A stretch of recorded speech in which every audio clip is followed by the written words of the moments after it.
Almost every startup founder I know has the dream of selling their company for lots of money, but very few have deep experience of how M&A actually works and what they need to be paying attention to throughout the process.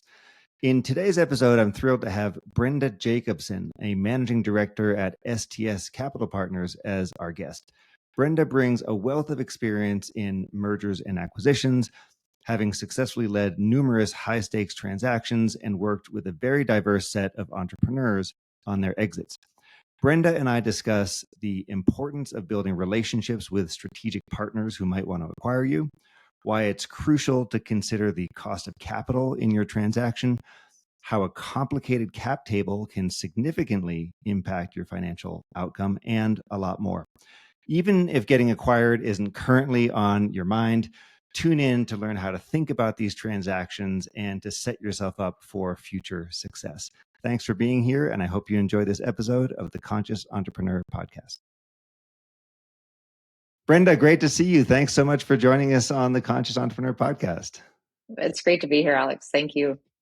You have such an interesting background, very impressive corporate experience from large to medium to small companies. And right now you're working with STS, which is a firm that helps companies go through major transactions, so M&A transactions and advisory. Now, before that, you've done a lot of interesting and diverse things in your life. You were working with a company that was rolling up occupational health centers.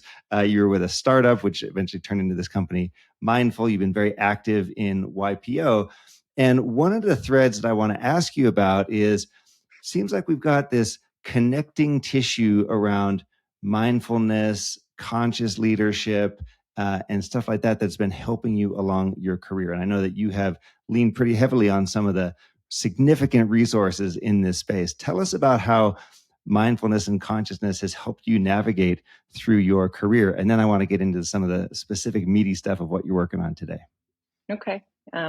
It's a great question. I actually don't often think about that as being a thread through my career, but I think that when I started to get old enough and maybe experienced enough to realize that I think being a leader is you're often faced with the decision of, are you going to embrace the situation? You know, it could be scary, it could be exciting, or are you going to allow yourself to be victimized by it at the effect of? And, I was fortunate enough, probably 2 or 3 years after I'd become CEO for the first time, to be introduced to a group founded by Jim Dethmer, Diana Chapman, called the Conscious Leadership Group. And what it was a group of leaders, but we never talked about leadership. In fact, I didn't even know what my forum mates did for a living. It was not part of our identity in the group. And we used that as a playground, testing ground, incubator of sorts, of just sorting through what could life and leadership look like through the lens of being conscious, and really being responsible for your experience in the world and the way you show up to people and the way that you're in relationship with people. And so I think that came at a moment where I was feeling quite victimized by the circumstances of being in business with my dad. And that was just because there were conversations we hadn't had, and we were in a situation where we were contemplating selling the business. And there just felt like there were agreements that were being broken, or a way that we would have handled things that I pictured that wasn't actually, the way he was showing up. And so I was introduced to the group and got to really sort through those experiences through the eyes of others mirroring back what they were hearing, but without any attachment or involvement with the situation. And that was just such a tremendous gift, and truly changed the way that I started to live in the world, as a leader, as a partner, as a mom, all of it. And I felt incredibly privileged, and started to recognize that, I was able to do this with resources that not everybody had. And so I wasn't seeking out the role that I eventually stepped into with Mindful. But I think all paths were leading there. Maybe I would even say the universe was kind of setting this up for me to see how valuable some core mindfulness practices could be at transforming lives, because I was experiencing it firsthand. I also feel like it gave me a bit of risk tolerance that maybe I wouldn't have had before, to kind of take leaps into spaces that were unknown. I I have a very high threshold of staying uncomfortable for as long as I need to make decisions. And those are all things that, as an entrepreneur and a leader in any company, but especially earlier stage companies, is incredibly valuable. Because if you're uncomfortable being in the unknown space, or in that like discomfort of like, am I going to make payroll in a week? Am I going to have enough cash to pay the bills? Like, those things happen so regularly. And I started to see how this work was supporting, I think, being hardwired, kind of for that being able to take some of those risks. And so, for me, it's, I think, amplified probably how I was meant to be in the world, and given me some space to show up, reliably, in the way that I'm feeling like I'm in integrity with the people that I love, and that people can rely on me for what I could say I say I'm going to do. But that I also am very open to seeing possibilities and paths forward that I'm not the one always dictating, So I hope that answers your question. It was meant to just kind of tie together a bunch of ways that this work has manifested, in my everyday life. Yeah, and to clarify, the work of Conscious Leadership Group, Jim Dethmer, Diana Chapman, is something that comes up a lot in conversations that I have on this podcast. A lot of people that I know are familiar with it. The book, The 15 Commitments of Conscious Leadership, is probably my number 2 all-time recommended and given away book, because I love it so much and I love to share it with people, and so on. My number 1, by the way, if you're curious, is Untethered Soul by Michael Singer, is the one that I do recommend most often, probably. But the point is that these tools are really a fantastic way to get to know yourself, to get to understand your working styles, how I exist in the universe, what are the mental models that I'm using to go through the world, how do I show up as a person, as a boss, and all the different facets of myself. And so the CLG process is really, really powerful. What else did you learn about yourself as you were going through this? So you said you learned you've got a very high tolerance for ambiguity. Part of that very high tolerance for living in uncomfortable liminal spaces, which are all really powerful to have as an entrepreneur. But what else did you learn about yourself, and how did it change how you were showing up? Yeah, well, another piece I learned about myself was that I have always naturally had a very collaborative learning or a leadership style. And I think there were moments in my professional life where that was seen as either a weakness, or seen as not having the clarity or confidence that I actually did have. So I also learned that both could be true, that I can be incredibly collaborative. I can bring a group along so that there's shared buy-in. I'm agile and open enough to actually change the path that I start on, and the path that, we start on collectively does not have to be where we end up. That I am very open to input and feedback from those that know what's going on probably even better than me at times.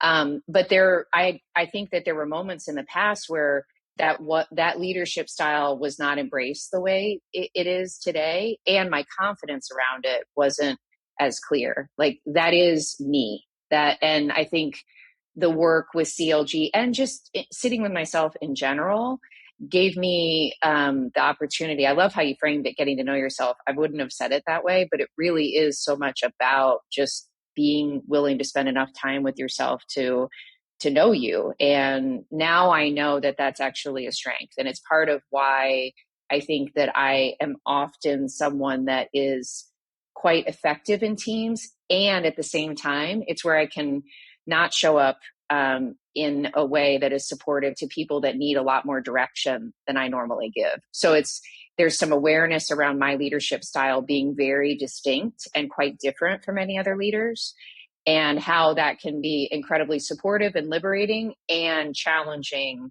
And so I'm probably more aware of like getting clear about that early on, instead of relying on people to identify that I'm not giving them what they need, because that's not a fair expectation, especially within a power structure of me being their boss technically. So Right. Yeah, understood. No, that is quite an insight to have, and a good one to put to use. When I was wanting to approach you for this conversation, one of the things that I noticed was how much of your career, how many times in your career you've been involved in M&A processes, and you looks like you've done all sorts of different sizes and shapes and flavors of M&A, and like we said at the beginning, STS is an M&A firm. And this comes up a lot within the entrepreneurial circle of, how am I going to exit my company? How am I going to, continue to grow? And a lot of people that I know have had their companies get acquired. A lot of people that I know are sometimes they think about how would I do a roll-up strategy, for example, to get my company to a certain size or a certain scale. So we know that this is a major event for people. We know that it's a big deal to have this type of transition or this type of change. And I've got a lot of questions that I want to find out about how to do it well, how to be professional about it, how to do it as smoothly and as win-win as possible. Before we get into those detailed questions, can you share a bit about your experience in doing M&As? And I know you've done them both in the healthcare space, and you did them also with other companies. But just share a little bit about what you've seen and what you've experienced as an M&A participant. Sure. So before actually choosing to focus my career on global M&A, I learned a lot through doing it well and making some big mistakes. So a lot of it's going for it. And, I will say I benefited from being a certified public accountant. So I've always had the ability to come into conversations through the lens of the financial performance. But what I also learned through that is that it's impossible to tell the whole story of a business just through the financials. And so relationships, and this is kind of this, it's easier to say than to sometimes actually do. But I'll just use the example. When I was building the healthcare practice, we were building it through acquisition, and we were typically acquiring single, sometimes they had 2 or 3 clinics, but the footprint would be a single physician owned practice. Sometimes their wife was involved. I wish I could be saying that it was a female physician practice, but in this case, it was all men that we were typically buying. And they were very private about wanting to share any detailed information about their business, for a number of reasons, all of which are valid. And so I would typically come into that opportunity by building a relationship with often the physician and often his wife. I loved when they were brought in as part of the decision-making body around, whether this was a good fit for them or a good decision or not. We often knew that there wasn't a good successor. They didn't have another doctor often waiting to step in. Sometimes they did. And, sometimes that was actually a better path for them. And were these typically always late career, or were you? Well, and that often they were. They weren't always, but they often were late career. Thank you for saying that, because that was kind of part of the equation. In some ways, we looked for that. And so we had to build enough of a relationship for there to be enough trust and a willingness then to be transparent in a way where we could evaluate whether there was a good fit or not. And so that takes time. And you might have met, 5 people and only one says yes, right? So there's a certain level of dedication and time allocation that needs to be made, especially at the pace we were trying to go. you also have to be willing to read the writing on the wall when the answer should be no. This is not a good decision. And I remember one group we looked at, I put a tremendous amount of time into evaluating the opportunity. And it wasn't until I started to look at their debt structure that I realized they had actually already sold their business. They had borrowed so much against the business that they were actually leveraged beyond the value. So there was nothing to buy because they had essentially already sold it. And that was really tough to come to terms with. That was before I was CEO, and my CEO at the time was just like, no, we put so much into this. There's got to be something good here. And, we had to end up walking away. Well, that's when your CPA background can help, because you can Yes, support it and say, here's what I see in the debt structure. Here's why it's not going to be valuable for us. totally. And then making sure that you can foresee the best that you can a cultural fit, because integrating, a front desk person or a medical assistant, or maybe there was a physician's assistant or a nurse practitioner, integrating them into a larger group, is that going to feel like an exciting opportunity, or is that just going to feel burdensome and disruptive?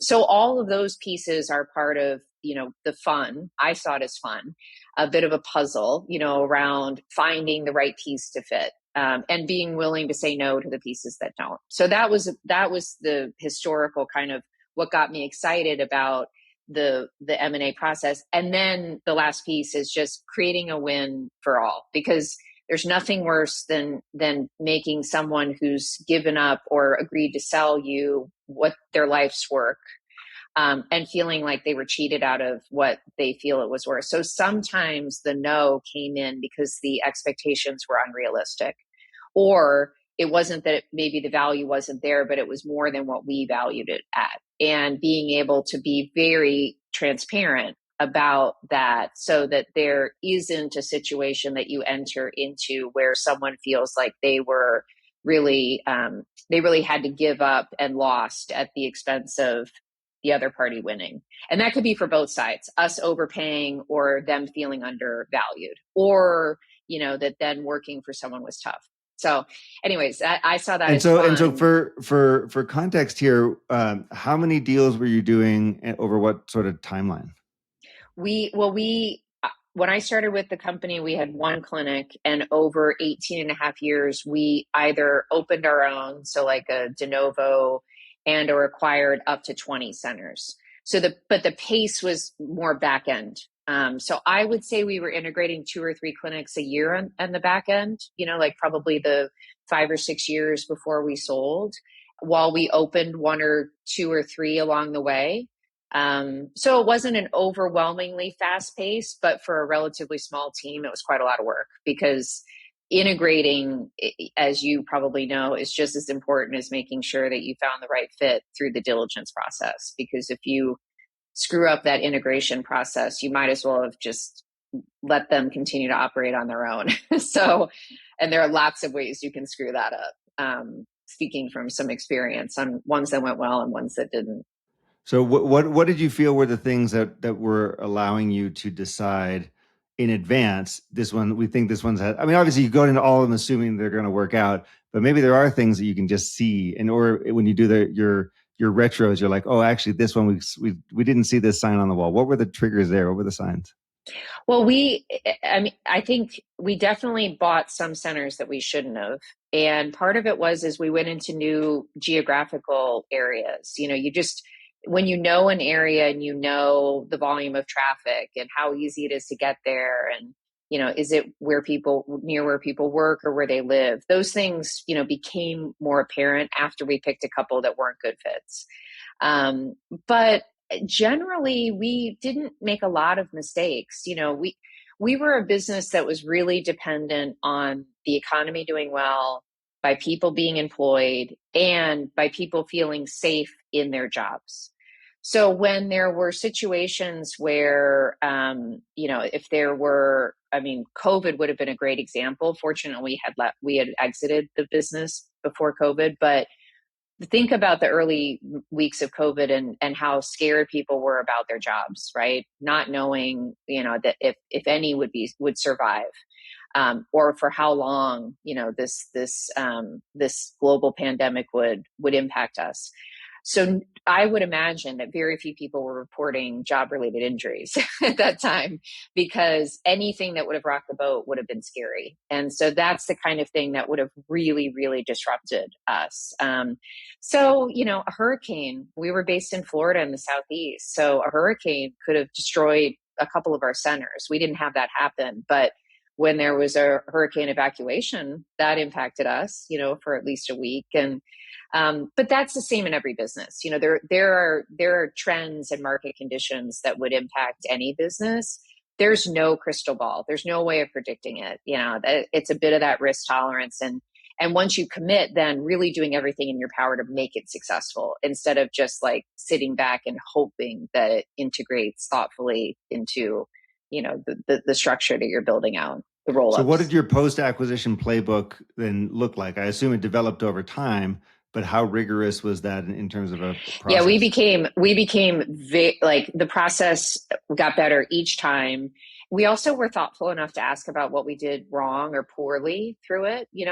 Employees going through a transition, it's scary for anybody, even I think the top people, maybe even more scary in some ways for the people who feel like their job could be at risk because there's already a management team in place. But any kind of change is disruptive and scary. And so we did really well looking back on improving that process, standardizing it, and making it as predictable as possible, but flexible enough to also acknowledge that every group we acquired was different.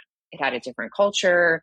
It had even a different pace, like volume of patients. So we had to be thoughtful and rely on the process, but then also be specific and bespoke so that it spoke to the people involved and the clients involved.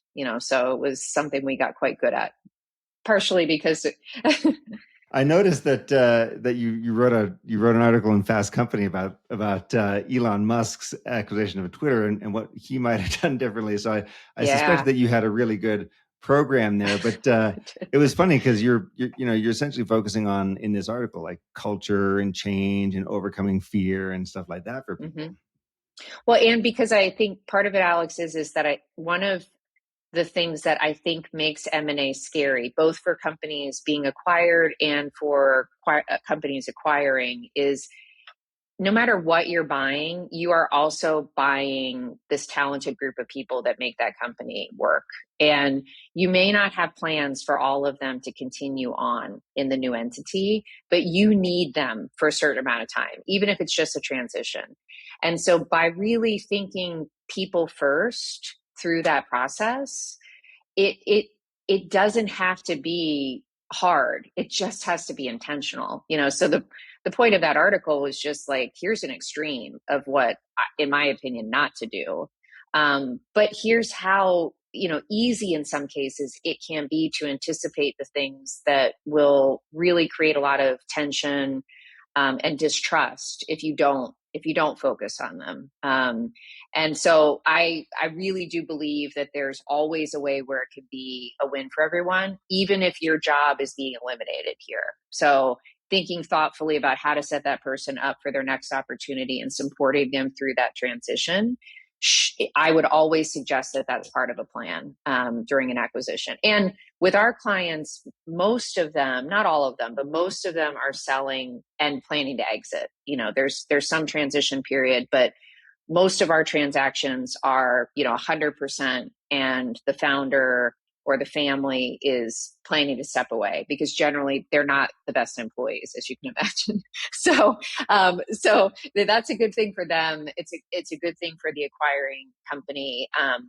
But there can be, hopefully there's some enterprise value there that can be shared, and that doesn't have to be a significant percentage, but it can be very meaningful when the team that's been around, even if it's not for very long, but that's around through that transition and that successful exit gets to benefit from it too. So you were doing these roll-ups. So you're rolling up and you're building up this occupational health medical practice, and then that whole thing then gets sold. So tell us about that process. Yeah.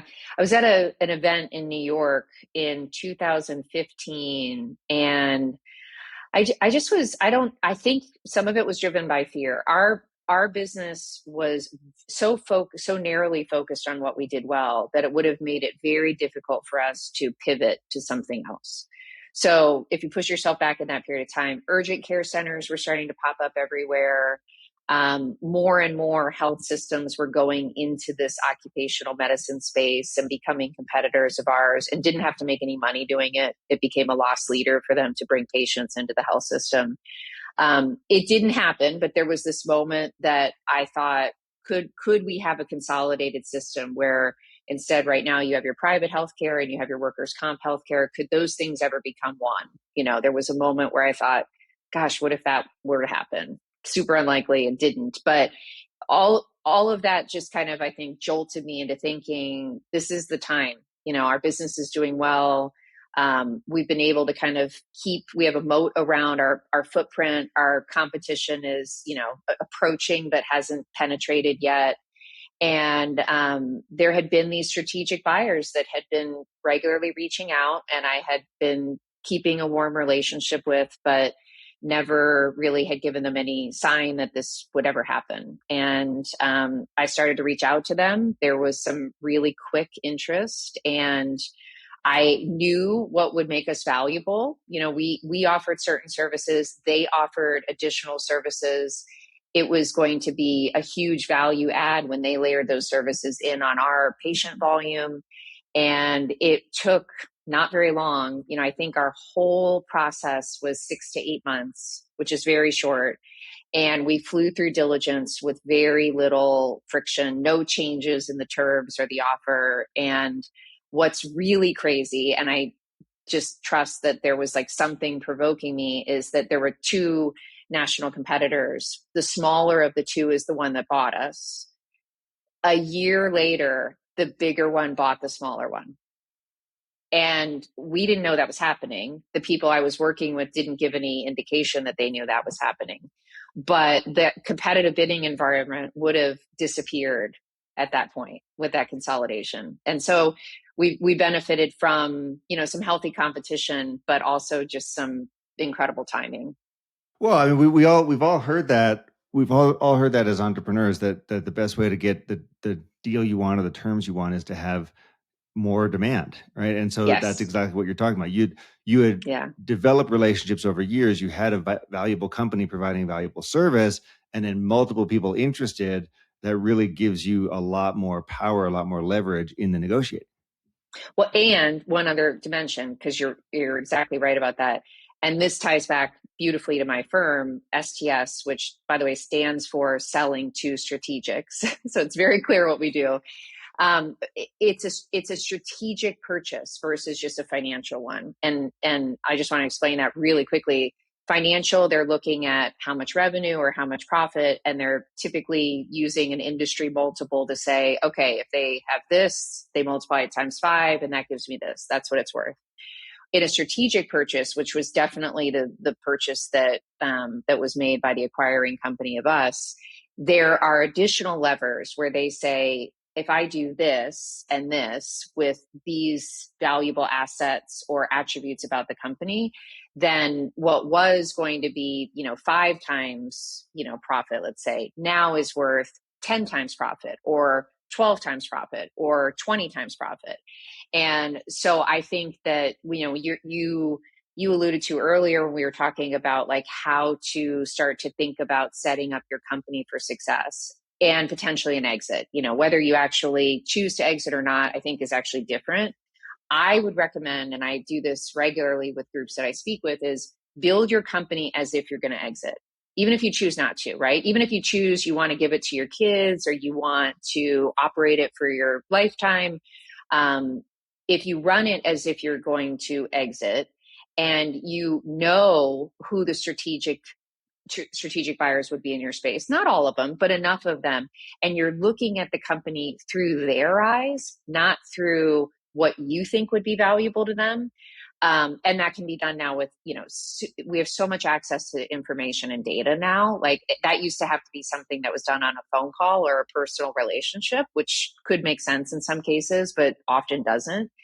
They don't have to know you're keeping track or tabs of them, but knowing what they're buying, knowing where they're expanding, knowing what their customer base is, knowing the areas that they're looking at, and building towards strategically in the future. And so looking at how your company could be valued through that lens is what our whole approach is based on. It's really a hallmark of it, so that we can get enough people at the table interested in falling in love with what you've built, that they will compete for the ability to buy it. Well, I think for sure, like in what's happening in the startup world right now is it's way better to sell to a strategic than it is to sell to PE, because you're going to get a better outcome, but you're also getting a more certain and a quicker outcome. So a lot of the PE is they're buying you, and then they're expecting you to stay there for 3 years, and then the big payout hopefully comes at then. But you've given away all sorts of control in the middle. So it's interesting because now there's all these different options that are out there for entrepreneurs who are starting companies. The one of the IPO window, you got to get very, very big, and largely closed for everyone but the absolute top. Strategics are going to give you a great outcome. And then there's the PE, which is broken now into various different segments, including, in my world around software and technology, there's a lot of very small companies that are doing PE or trying to do roll-ups of, $1 million companies or $5 million companies and stuff like that. And those are not wonderful exits for the most part for the founder, at least right now when they're happening. It's been very interesting to see all these different models emerge. Yeah. Well, there's this whole, the terminology is, a second bite at the apple, and that this idea that you get some money up front, and if you stick around and perform to expectations that are, agreed to together, that you get this, big incentive kind of way of sharing in the broader success.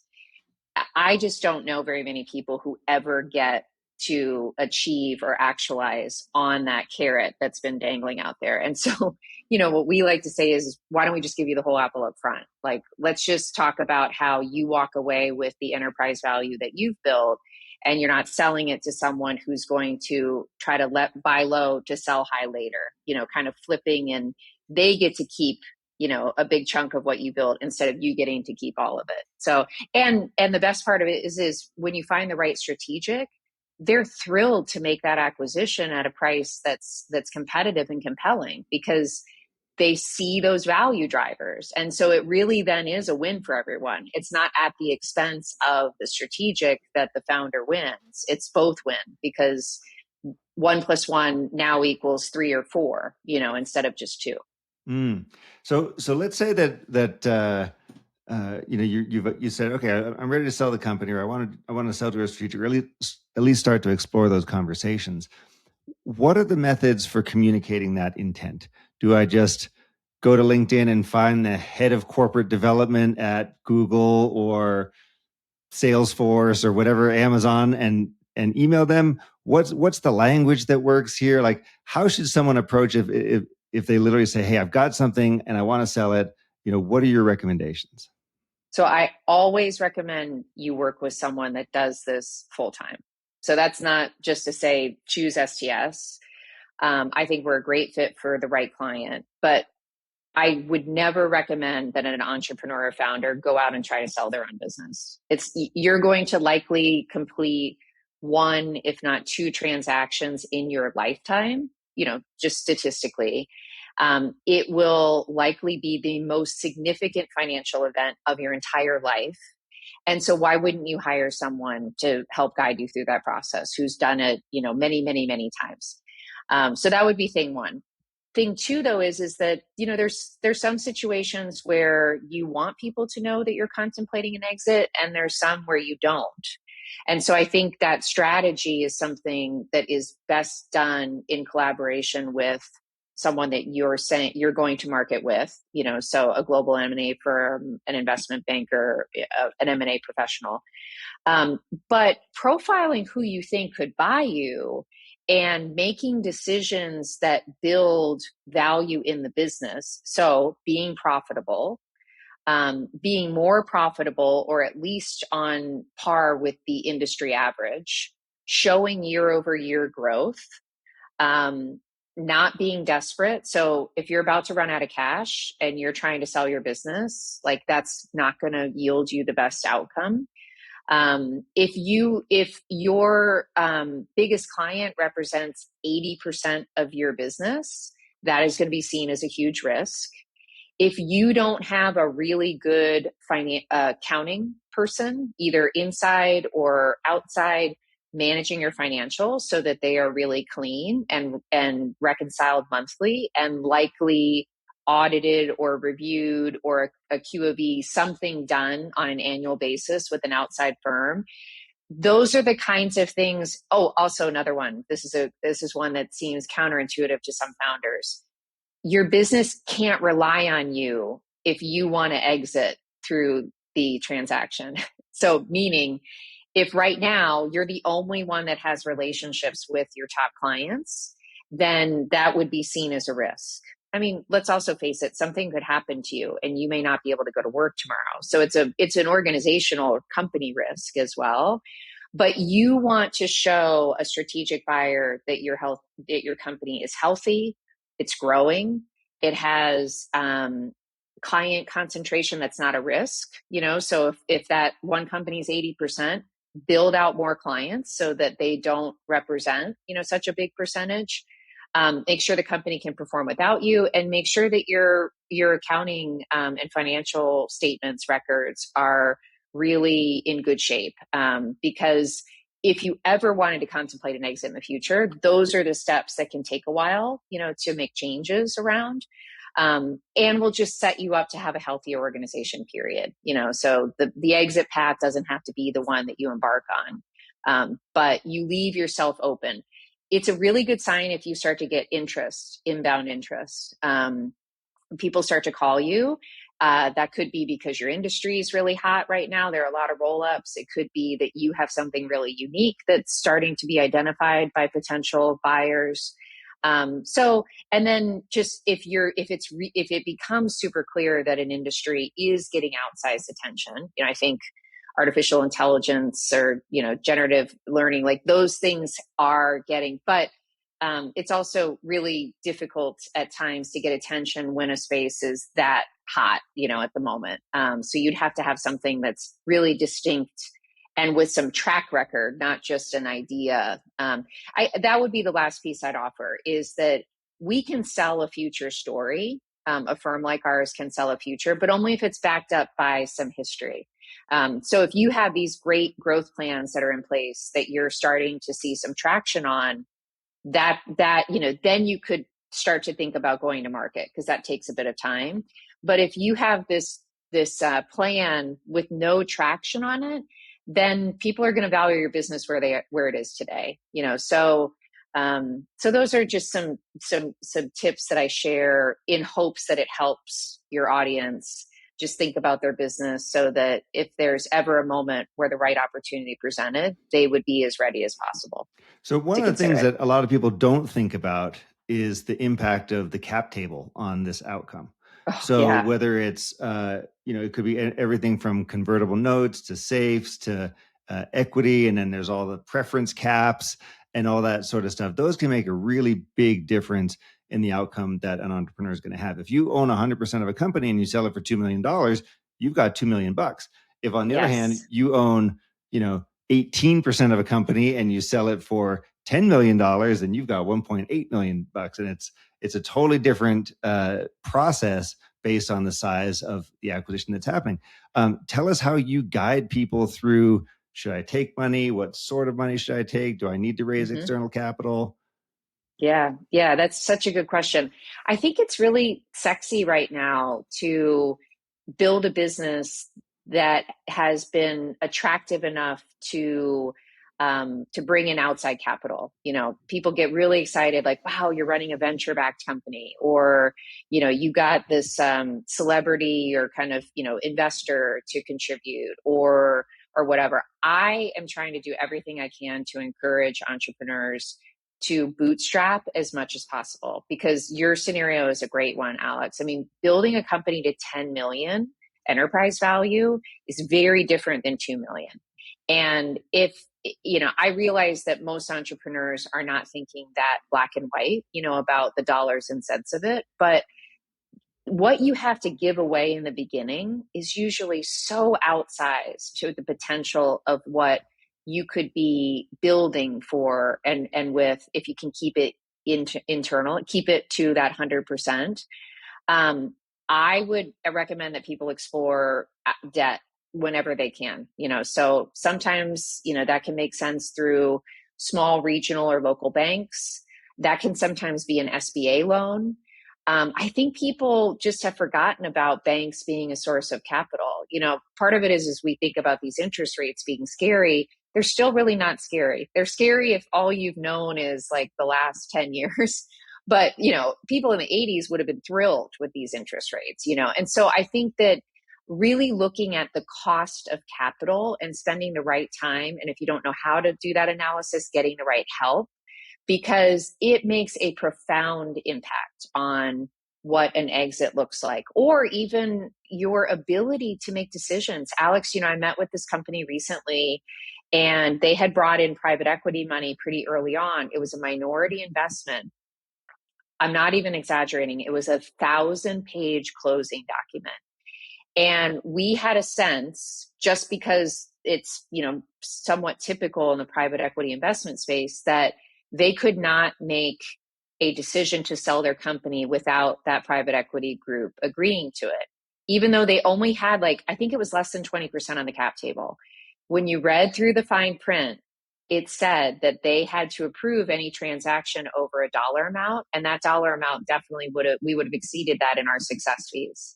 So it had handcuffed and really put some tight limitations on their ability to make decisions around the company that they built.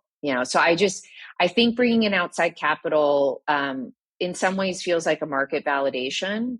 I just see it as you giving away what you're putting, blood, sweat, tears, sleepless nights into early, and typically at an amount and evaluation that is not favorable to you in the future. So I try to encourage people to think about using the proceeds from the business to reinvest and grow, even if that means the pace is slower, because then the upside is yours instead of someone else's. Yeah, no, for sure, for sure. I know that you've had some personal experience in fundraising and trying to do this. You want to share your experiences? Yeah, you got to hear about another podcast where I had never raised outside venture capital before, and I went through the grueling process of face-to-face pitching, because this was pre-COVID. It was really before we were doing so much on Zoom. And I went, door to door, and had some great conversations, some early interest, but found that I was completely unsuccessful in raising the capital that I was looking for. And it was a huge blow. I mean, I remember having to really pull wipe away the tears and just put myself together, because I had another meeting later that day. And so I want to empathize with all of you out there who've ever had to raise money. It is really tough. And for those that it's been easy for, that is a gift and not typical. So, but that really forced me to step back and look at my approach and acknowledge it was not working. What's so incredible about, though, the second part of that story, Alex, is that I ended up going to our largest client and asking for them to invest in helping us build out a way to scale access to this coaching solution that they were finding so incredibly beneficial for their people. And they said yes. And so in the end, it ended up being the best path by far for the business, for me, for them. But it took that horrifically painful and, arguably failed process of trying to raise money to get there. So But that's so interesting. So the point here is your number one job as a CEO is don't run out of money. So do everything you can not to run out of money. Sometimes you're able to fund it from the business, from existing operations. Sometimes you have to go find debt or equity. But the point is you got to get creative sometimes. And so this is a very interesting learning here where you went out and you said, hey, I want to sell to investors. The investors all said no for whatever myriad of reasons they said no. But then you had a customer who was already using and benefiting from your service. So tell us about that conversation. Tell us what went into that. Well, I mean, fortunately, this is a large global consulting firm. And what we were trying to build was a digital experience that would facilitate these interactions, provide content in between, help people practice the mindfulness habits that we were teaching them. And they saw that as not only just beneficial internally, to be able to scale beyond hundreds to potentially thousands, if not 10,000s, but also a something they could benefit from if we brought it to market.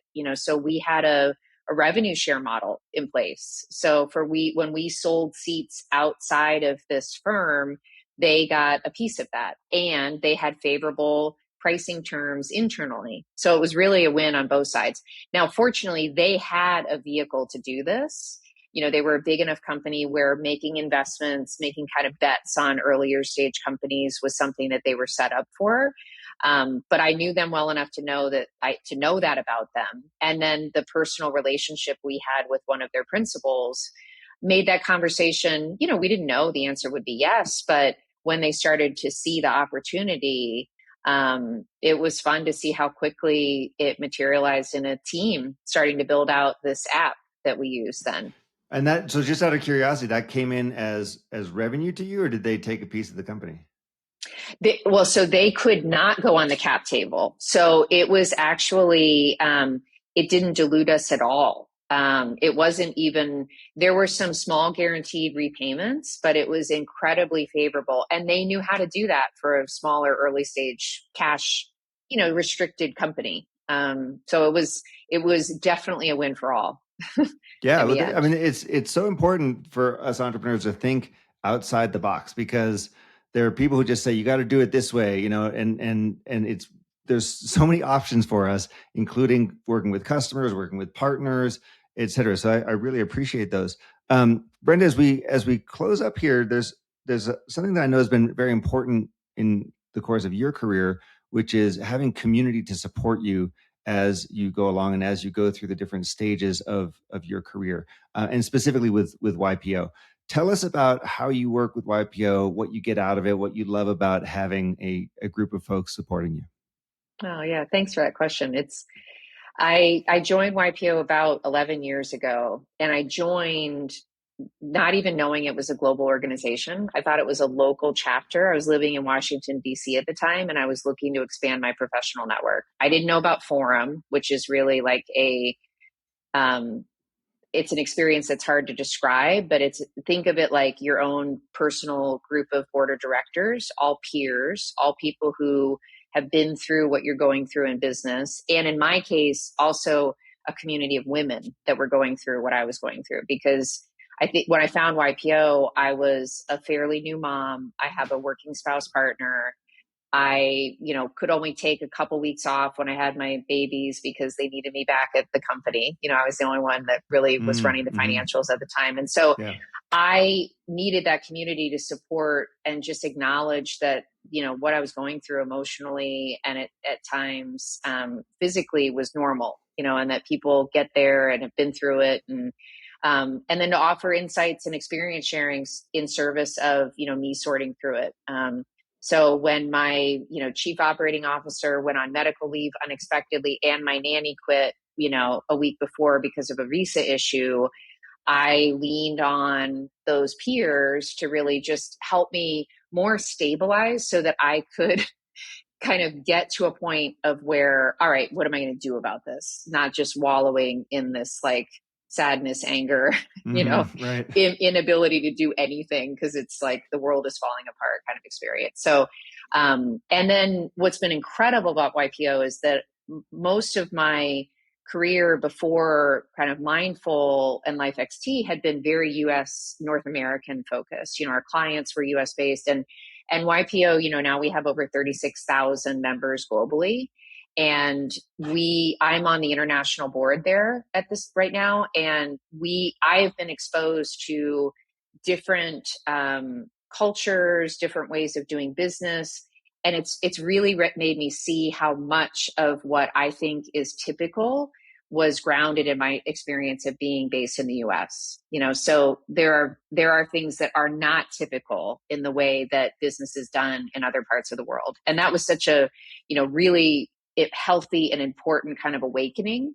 And so there's a sensitivity now to the way I come into things, acknowledging my assumptions, based on my experience, but hoping to broaden that experience so that it's more inclusive and a bit more worldly, since everything is so global, these days. And so I've made incredible friends. My family's involved with the organization, and it's been what has gotten me through some really tough times. Of course, always with my husband, there too. But my husband has a really big role, but he's not running a company, so there's parts of my experience that just are hard for him to relate to. So that YPO has then the gift of learning what it's like to lead leaders. So you talk about leading with influence, but not control. Try leading a bunch of CEOs with a rigid authoritative approach, and you're probably not going to be met with much openness or excitement about. So that's not my natural style anyway, but it's been really fun to just work with other passionate volunteers, because we're all volunteers, leaders in that group. And then in collaboration with our management team partners. So it's a really unique experience. It's a huge nonprofit, but it's given me way more than I've given it. So it's community is such a big deal, and connecting with your peers is so important, and these forum groups, and just having the place to go to realize I'm not alone. Oh, there's other people out there, no matter where we are in our journey, no matter where we are in terms of company size, whatever it is, connecting with peers and seeing that. And that's a big part of what we're doing with Conscious Entrepreneur as well. So I love to be able to see and hear about what groups like YPO or EO or Vistage are also doing. Well, hey, Brenda, this is really fantastic. Thank you so much for guiding us through how to think about M&A, how to think about either acquiring or being acquired, and just how to wrap our heads around these major transitions. I really appreciate you coming on and sharing this with us here today. Thank you so much for joining us. Thank you for the invitation. It was really fun.